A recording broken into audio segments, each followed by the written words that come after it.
Una vez que la información viaja a través de estos nervios, ¿hacia dónde va? Pues entonces la información va a viajar a los núcleos vestibulares, que tenemos cuatro núcleos vestibulares que están entre el puente y el bulbo. Tenemos el superior, el lateral, el medial y el inferior. Y la información entonces es transmitida por aferentes de las células ciliadas a los nervios vestibulares. Los nervios vestibulares las llevan a los núcleos vestibulares, los cuales procesan toda la información para el control de reflejos posturales y oculares. Y entonces decíamos que tenemos interconexiones de estos núcleos hacia la vía visual, lo que nos va a generar el reflejo vestíbulo-ocular, ¿ok? Y hacia la vía cerebelosa y propioceptiva, ¿ok?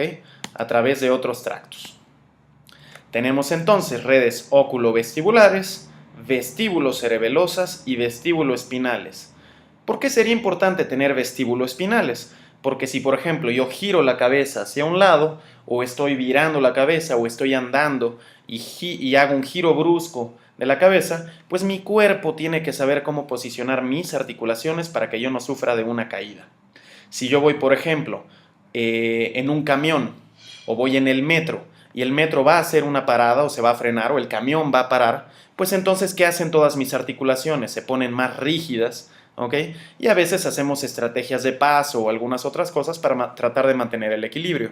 Todo esto manejado por redes vestíbulo-espinales. El cerebelo se encarga de generar toda la compensación de movimientos finos, dando información tanto hacia ojos como hacia médula espinal para que yo tenga un adecuado control del equilibrio.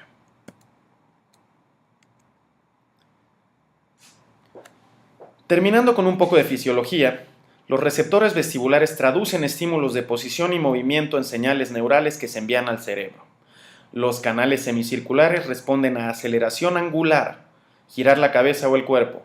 Los órganos otolíticos, es decir, utrículo y sáculo, responden a aceleración lineal, percibir la fuerza de gravedad, correr o la aceleración que tiene un automóvil o, como les mencionaba antes en el ejemplo, un elevador.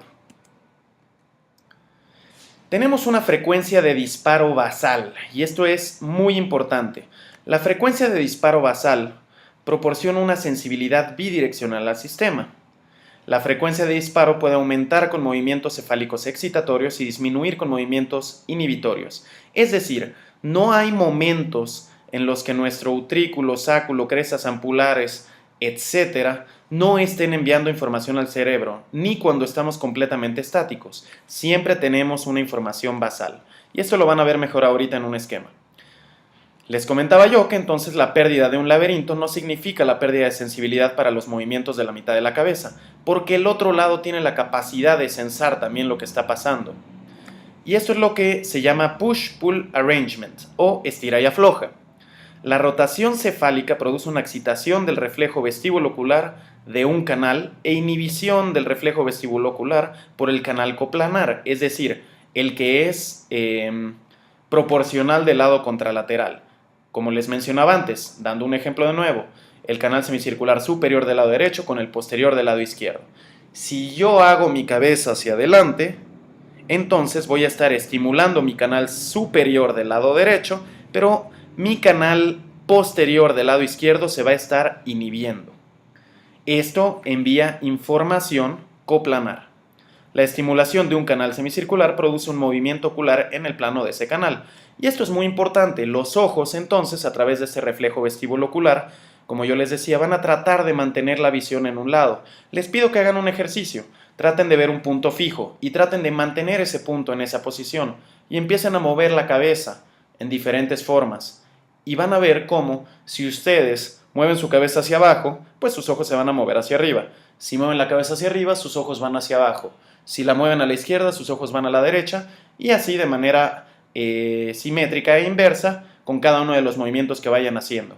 De esa manera la vista se va a mantener fija en un punto. Todo eso es coordinado por fisiología vestibular.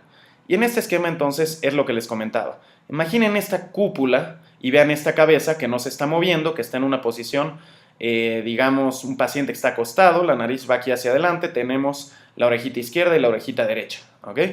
Y aquí entonces tenemos los canales semicirculares horizontales con los que vamos a ver entonces qué es lo que ocurre.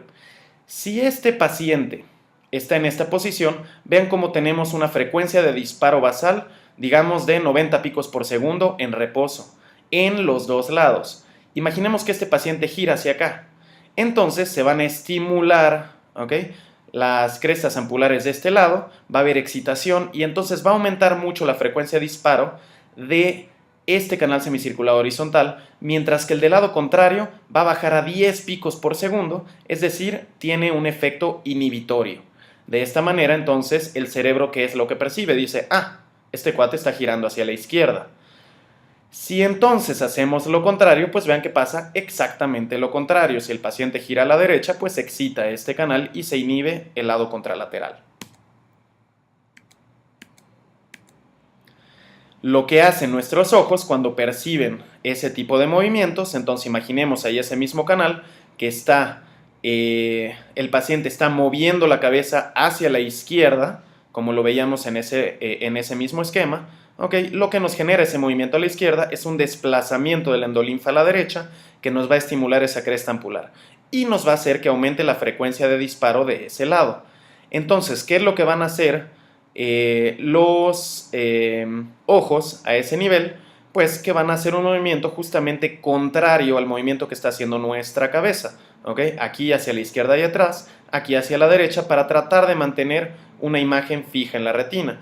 Entonces tenemos conexiones de los núcleos vestibulares, ¿okay?, con los núcleos de todos los músculos oculares. ¿Okay? Entonces vean cómo generaría una inhibición, ¿okay?, del recto lateral de este lado y a través del núcleo del tercer par una estimulación del recto interno de este lado y lo mismo para el lado contralateral, ¿okay?, por estimulación del sexto núcleo, ¿okay?, que nos va a estimular al recto externo, ¿sale? Y de esta manera entonces vamos a tener los movimientos oculares compensatorios. Entonces vean estas conexiones de los núcleos vestibulares con los núcleos del tercer y sexto pares craneales. Esto es a lo que se le llama movimientos oculares compensatorios. ¿Y qué pasaría si hacemos un movimiento contrario? ¿Okay? Pues pasaría lo contrario. Cualquier estímulo que excite las fibras aferentes de un canal semicircular se interpretará como una rotación excitatoria en el plano de ese canal. Una asimetría patológica en el input, es decir, en la información que reciben canales coplanares, pues induce el movimiento de los ojos para intentar compensar la percepción de la rotación cefálica. El resultado de esto es un nistagmo. Entonces, ¿qué es lo que nosotros vamos a ver siempre que hay un problema en todos estos sistemas de compensación? Nistagmo, movimientos oculares involuntarios que tratan de compensar y que tratan de fovear una imagen en la retina. La fase rápida del nistagmo, si nosotros vemos los ojitos moviéndose, ¿ok?, siempre vamos a tener una fase rápida y una lenta, como lo estoy tratando de esquematizar ahora con el mouse. La fase rápida, ¿ok?, es parecida a una sacada. ¿Okay? La sacada es un movimiento rápido de los ojos. La fase rápida nos define la dirección del nistagmo. Es decir, si yo tengo una afección, por ejemplo, de un vértigo postural paroxístico del canal semicircular horizontal del lado derecho, donde estoy teniendo una piedrita que se metió en ese canal, una otoconia que salió del utrículo y se metió ahí y me está estimulando ese canal, entonces probablemente lo que yo vea en ese canal es un movimiento ocular con fase rápida al lado izquierdo. Entonces tengo movimientos oculares con fase rápida a la izquierda, pero mi canal patológico es el lado derecho y la fase lenta es la que nos va a indicar el canal patológico. Entonces decimos, y van a ver que nosotros hablamos mucho así, este es un paciente con un nistagmo con fase rápida a la derecha o a la izquierda o hacia arriba o hacia abajo, ¿okay?, o rotatoria derecha, pero la fase rápida no es la que me define cuál es el oído patológico, sino la fase lenta. El nistagmo por disfunción de canales semicirculares o nistagmo periférico tiene un eje y una dirección fija con respecto a la cabeza. Hay nistagmos por ablación, por ejemplo, si yo fundo un laberinto, ¿okay?, ya sea con gentamicina o con algún otro medicamento, o si realizo una laberintectomía, pues ahí mi fase rápida se va a ir al lado sano, porque el otro lado ya perdió información. Entonces, ¿se acuerdan que decíamos que tenemos una frecuencia de disparo basal? Normalmente, veíamos en aquel esquema que teníamos 90 y 90 de cada lado. Si yo giraba, se iba a 180 uno y a 10 el otro. ¿Estamos de acuerdo? Pero imagínense que yo pierdo toda la información de un lado, ¿ok? Pero el otro lado mantiene su 90. Para el cerebro, ese 90 que antes era basal, ahora va a parecer que es un lado estimulado porque no tiene la información contralateral. Entonces vamos a tener un nistagmo por ablación. Esto, por ejemplo, ocurriría en la fase final de una neuronitis vestibular, donde ya se perdió toda la información de ese lado. Y a pesar de que el paciente no esté moviendo la cabeza, el cerebro va a interpretar movimiento y entonces el paciente va a tener vértigo.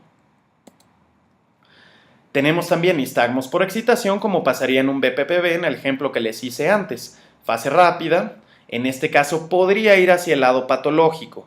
Esto lo vamos a ver un poco más adelante cuando veamos cada una de las patologías, pero espero que ustedes recuerden más que la fase rápida te define la dirección del nistagmo y la fase lenta normalmente te habla del lado que está afectado.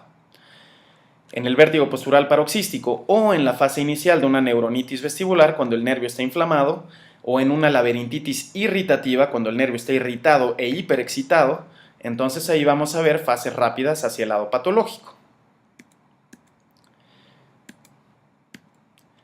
Les agradezco por haber escuchado esta clase y nos veremos más adelante para la resolución de cualquier duda.